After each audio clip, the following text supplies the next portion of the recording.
Kung natatandaan nyo, ito yung mga cuttings natin from mulberry. Yung tinry natin patubuin gamit yung aquaponic solution.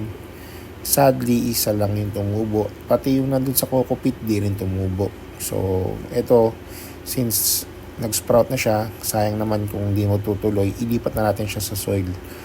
So, ito, bumili ako ng loam soil and gagamit tayo ng lumang water container.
Yan, after malipat, lagay na rin natin siya sa labas para maarawan at tuloy-tuloy ng kanyang paglaki.